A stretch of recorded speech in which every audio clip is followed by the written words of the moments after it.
Welcome to Padma's video. இன்னைக்கு நம்ம கோதுமை ரவை யூஸ் பண்ணி சக்கரை பொங்கல் தான் பார்க்க போகிறோம். ரொம்ப டேஸ்டாக இருக்கும். சர்க்கரை யூஸ் பண்ணிடல, வெல்லம் யூஸ் பண்ணி பார்க்க போகிறோம். இந்த மெத்தடில் ட்ரை பண்ணி பாருங்கள், உங்களுக்கும் பிடிக்கும். வாங்க வீடியோக்குள்ளே போய் எப்படி செய்யலான்னு பார்க்கலாம். புதுசாக பார்க்குறவங்க ப்ளீஸ் சப்ஸ்கிரைப் பண்ணி என்னோட சேனலை சப்போர்ட் பண்ணுங்கள். பார்த்துட்டு பிடிச்சிருந்தா கட்டாயமாக ஒரு லைக் போட்டுருங்க ப்ளீஸ். கோதுமை ரவை சக்கரை பொங்கல் செய்கிறதுக்கு ஃபஸ்ட்டு ஒரு பேன் எடுத்துக்கணும், இல்லை கடாய் எடுத்துக்கணும். அதில் கொஞ்சம் நெய் போட்டுட்டு முந்திரி பருப்பை வறுத்து எடுத்துக்கணும். முந்திரி பருப்பு, பாதாம் பருப்பு எது வேணாலும் எடுத்துக்கலாம்.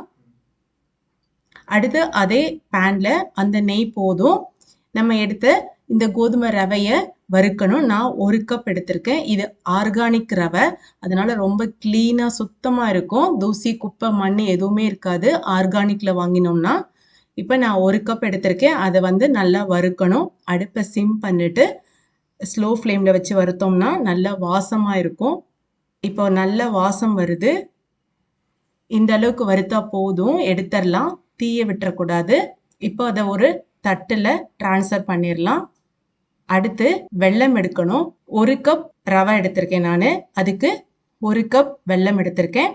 ஆனால் இந்த வெல்லம் நல்லா குமிச்சு எடுத்திருக்கேன் நான். நீங்கள் 1, 1.25, 1.5 வரைக்கும் கூட எடுத்துக்கலாம். நம்ம டேஸ்ட்டுக்கு தகுந்த மாதிரி எடுத்துக்கணும். இப்போ இந்த வெள்ளத்தில் இருக்க அழுக்கெல்லாம் வடிகட்டணும்.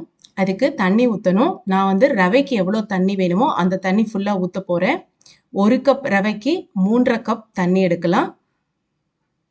1 கப் கோதுமை ரவை எடுத்திருக்கோம். ஸோ 3.5 கப் தண்ணி ஊற்றியாச்சு. வெல்லம்லாம் நல்லா கரையணும். கரைஞ்சிருச்சு. இப்போ எடுத்துடலாம். இதை நம்ம குக்கரில் டைரெக்டாக வடிகட்டிடலாம். ஏன்னா நம்ம குக்கரில் தான் செய்ய போகிறோம்.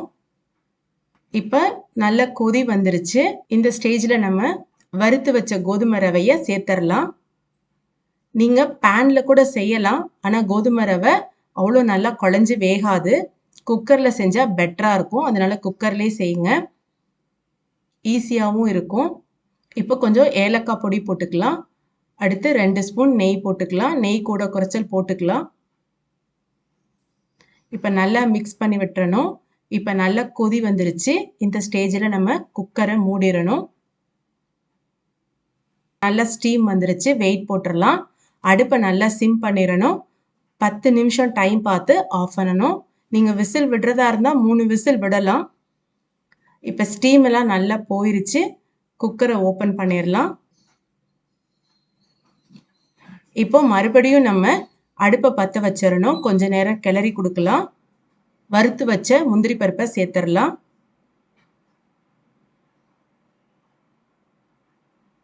இப்போ நல்லா கிளறி விடணும். இந்த மாதிரி கொஞ்சம் ஒட்டாம, பாத்திரத்துல ஒட்டாம வரும்போது நம்ம அடுப்பை ஆஃப் பண்ணிடலாம்.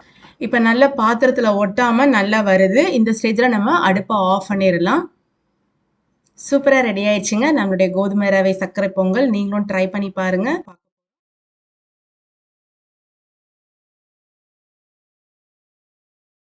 உங்களுக்கு இந்த வீடியோ பிடிச்சிருந்துச்சுன்னா லைக் பண்ணுங்க, ஷேர் பண்ணுங்க, கமெண்ட் பண்ணுங்க. புதுசாக பார்க்குறவங்க ப்ளீஸ் சப்ஸ்கிரைப் பண்ணி என்னோட சேனலை சப்போர்ட் பண்ணுங்க. தேங்க்ஸ் ஃபார் வாட்சிங்.